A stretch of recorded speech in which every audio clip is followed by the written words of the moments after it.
biz o'zimizga challenge deydi-ku qilib yangi bozorlar ochaylik, dunyoga chiqaylik degan maqsadda Yevropaga, g'arb dunyosiga harakat qilyapmiz.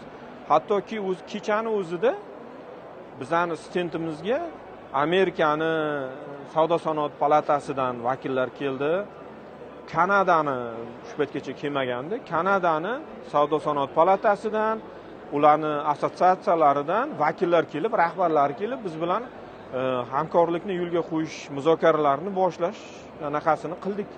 Maqsad g'arbga chiqish, Yaponiya, Yevropaga chiqish, Amerikaga chiqish, paxtani yoniga boshqa sun'iy tolalarni qo'shib ikkalavala ishlab chiqarishni biza trend qilib, tendensiya qilib o'zimizga bir yo'nalish qilganmiz-da.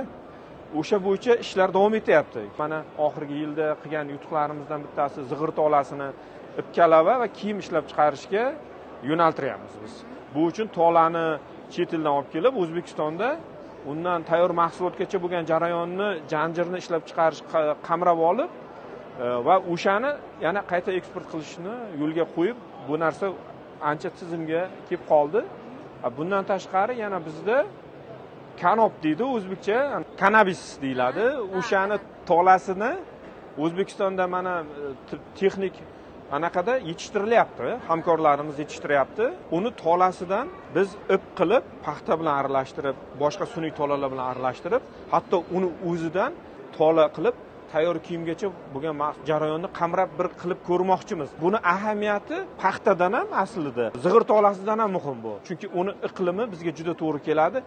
Bugun dunyo kam ekologiya deyapmiz, suvni asraylik deyapmiz, ob-havoni iqlimni asraylik deyapmiz.